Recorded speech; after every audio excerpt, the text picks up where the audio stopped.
Hello and welcome to another daily chapter reading of my journey by Rena Groot, a true story about the love of faithfulness and God, a life set free.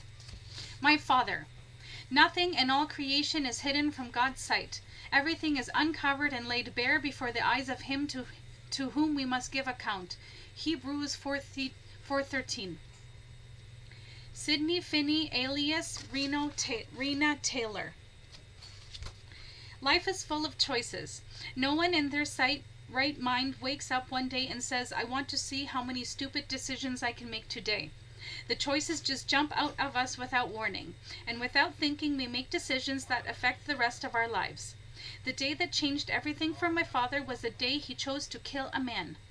They called it manslaughter. They said he did not plan it and that it just happened in a fit of rage. Someone let a door slam in his face, so he beat a man to death. Maybe there was more to the story. I will never know. I think I was 4 years old. Because of his choice to give in to a moment of temporary insanity, my father spent 7 years in Kingston Penitentiary. I never saw him again. I am ashamed to confess this about my father. It makes me feel less because others have fathers that are so much more. I am not sure if I should even be telling you this. We are supposed to respect our parents. Does telling you this horrible story about my father mean I am disrespecting him?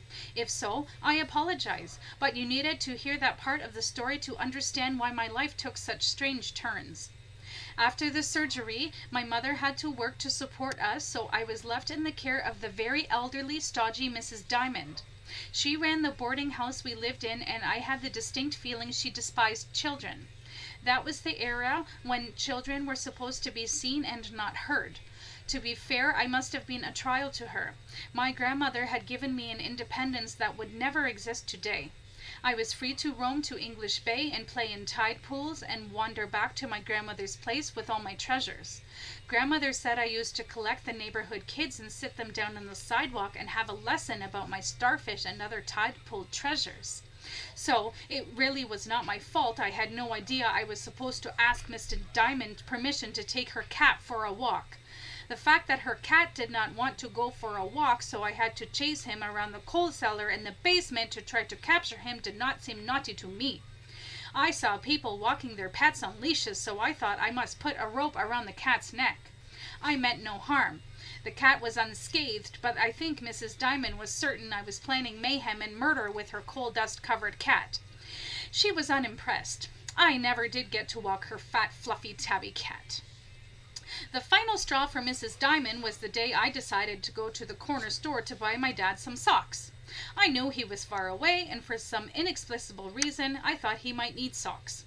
Of course, I did not think to tell Mrs. Diamond about my plan. Maybe I kept her in the dark on purpose, as she seemed to disapprove of so much I did. My little shopping idea seemed like such a small thing, but this seemingly innocent decision changed the direction of my life. I excitedly walked to the corner store with my coins in my hand.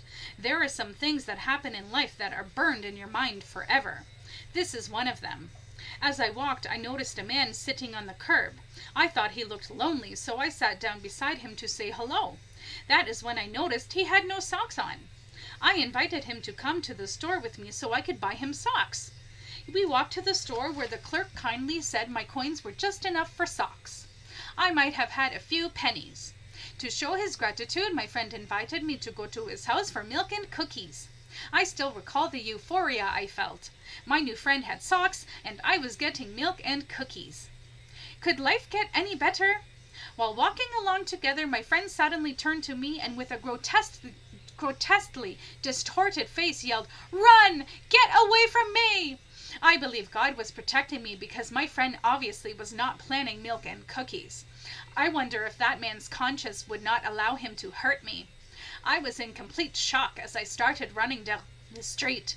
I had no idea where I was. I was in complete shock. Meanwhile, Mrs. Diamond had no idea where I was neither, so she called my mother to leave work and come find me. It took my mother hours of frantically searching the streets of downtown Toronto to find her lost little 5-year-old. Just imagine a little girl crying and wandering the streets of Toronto. I must have had big angels walking with me that day. Naturally, once my mother found me, Mrs. Diamond wanted nothing further to do with me. I do not blame her. Mother had no option but to take me to work with her. I remember playing on a typewriter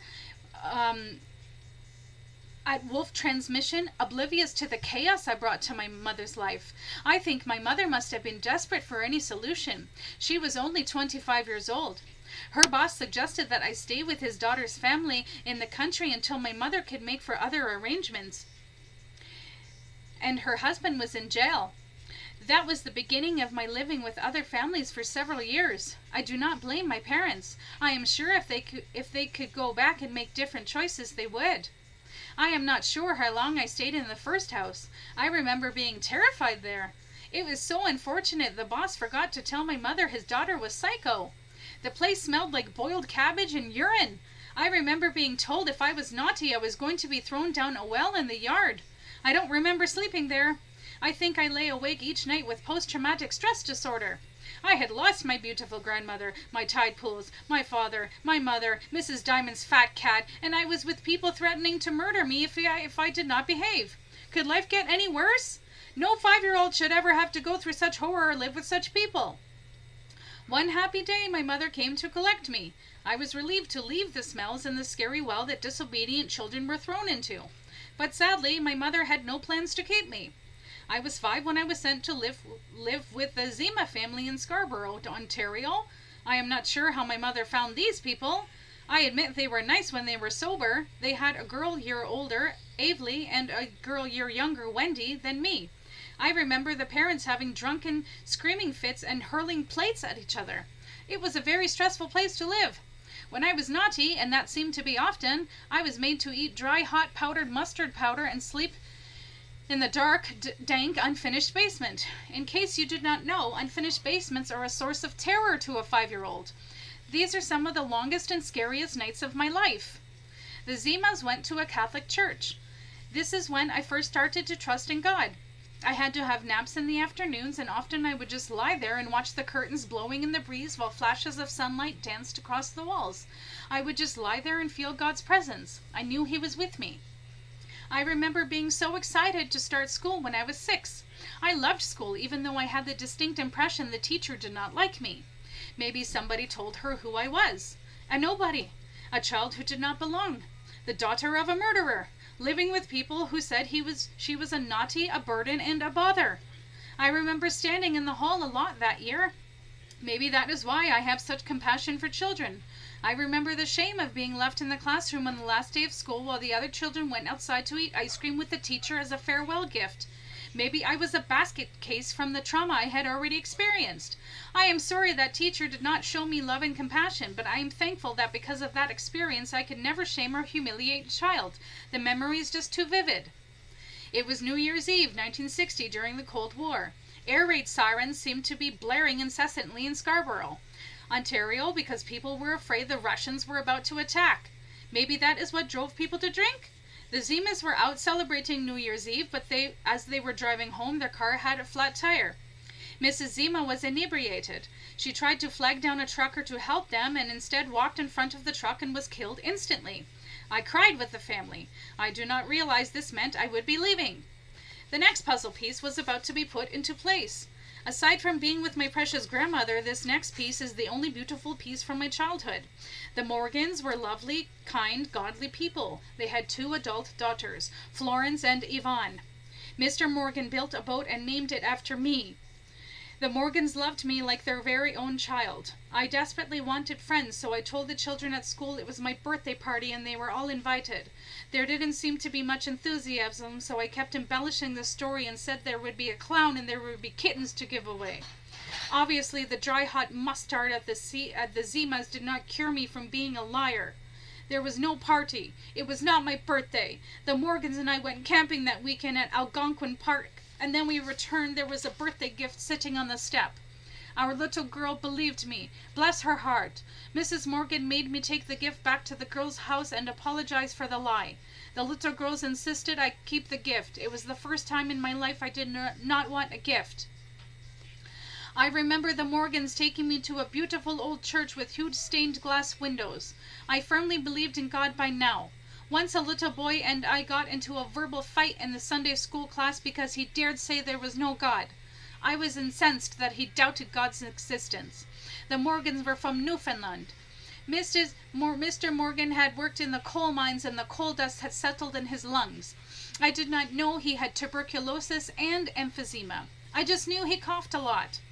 I only lived with that beautiful family for 1 year. Sadly, Mr. Morgan died while I was there. Mrs. Morgan must have been grief-stricken. Mr. Morgan was such a kind man. When I was in my 20s, I randomly remembered their address in Scarborough, Ontario, and had the impulse to write Mrs. Morgan. She replied that she still had a note taped on her mirror that I had written her when I was 7 years old. It said, "Jesus loves you, and so do I." The next letter shortly after that was from her daughter Yvonne.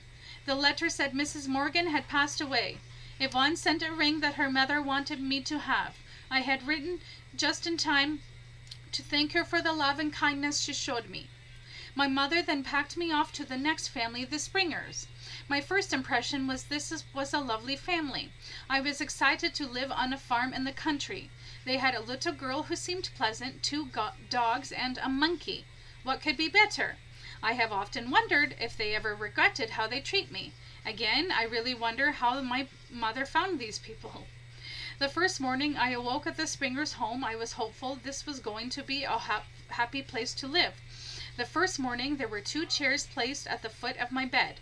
Mrs. Springer and her daughter sat on those chairs wordlessly staring at me. It was totally weird. My happy feelings dissolved. I don't remember exactly what happened at the Springers. I realize now I lived an almost Cinderella existence, with me in a small bed in the attic and the daughter in a room that looked like it was made for a princess. Even though she could not read, the daughter had a wall of books. I was not allowed to touch her books. But at night I would sneak downstairs and nab a book. Please do not tell the Springers. I had to read by flashlight under the covers so I would not be seen, and had to finish the book that night and return it before morning so it would not be missed. There were some highlights to living with the Springers. Geronimo was a half German shepherd and half wolf. He had gorgeous white eyes. We loved each other. We spent hours exploring and searching for rats in the old barn and frogs in the creek. Susie was a beagle who was a tick magnet. She used to leave mice and rats and other critters on the back porch for us just to show her family she loved us and wanted to provide for us. There was an abandoned orchid that seemed like an exquisitely beautiful cathedral to me. Orchard. The apple and pear trees grew in such a way that the sun's rays pierced the darkness with shafts of light. It was such a beautiful place. It was the reigning princess with my Queen Anne's lace crown and Geronimo, my faithful friend. Once, before my mother came to visit me, I was given an apple and a sandwich before her arrival.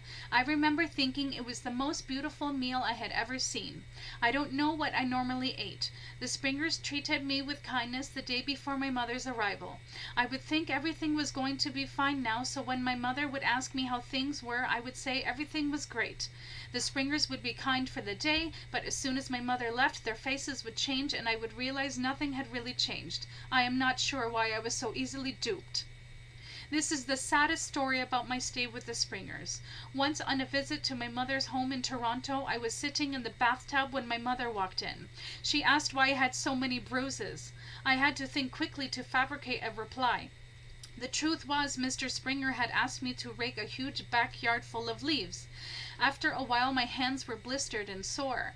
I found Mr. Springer and explained that I could not finish the yard because I could no longer hold the rake.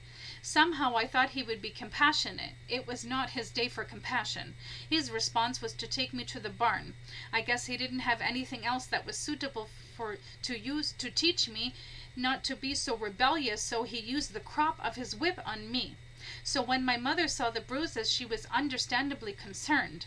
I reasoned if I told her the truth, she would not take me back there, because I assumed she did not have any other options, and tell them not to hurt me anymore, and as soon as she left, they would kill me. I told her if I fell out of an apple tree I had been climbing. She believed me. I'm not sure how I survived the Springers' home. Shortly after that visit, my mother decided she wanted to settle down and have a real family. She had met a man, one of my father's friends from Kingston Penitentiary, who she thought would be a suitable dad. She was only 29 when they decided to move in together. During that time, we moved from Toronto to Sarnia to Vancouver Island to East Vancouver. My baby sister Dawn was born in Duncan on Vancouver Island. I recall going to a second-hand store and telling them I had a new baby sister and she needed clothes. They gave me a bag of clothes for her for a few dollars. She was so adorable.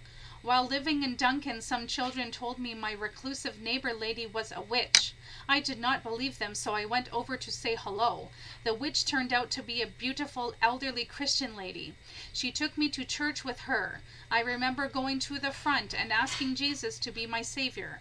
This is about the time when all hell broke loose in my life. I wish I could erase my 12th and 13th years. I had to have emergency surgery to remove my appendix and a tumor. Larry and my mother had brought a young man escaping from an institution in Ontario with us to British Columbia. I will spare you the details of why I wish I had never met him. By the time I was 13, it seemed like all the built-up rejection and horror of my life hit me. I became incorrigible. I skipped school, hung out with the druggies in East Vancouver, and basically was swiftly heading down the wrong path. I despised Larry. I thought he was a horrible man. I blamed and hated my mother for all the years of abandonment and abuse I had endured. Once when I was 13, Larry yelled at my mother and looked like he was going to hit her. He had been a boxer and was a huge man. My mother was barely 5 feet tall. I reasoned if he hits her, he will kill her. So I jumped between them and yelled at him to leave her alone. That was not one of my wisest decisions. All the rage on his face that had been directed towards my mother suddenly turned towards me. I think Larry was too shocked and surprised to react. He stood frozen to the spot while I ran to my room, climbed out of the window, raced down the fire escape, and ran to my grandmother's house. I stayed there for weeks. It was around that time my mother realized it was not working for Larry and me to live in the same house. Larry told my mother I was making passes at him. That was an utterly repulsive idea to me. My mother chose to believe Larry. She spoke with a social worker and started the process of having me placed in a home for juvenile delinquents as a permanent ward of the government. That brings us to the next puzzle piece.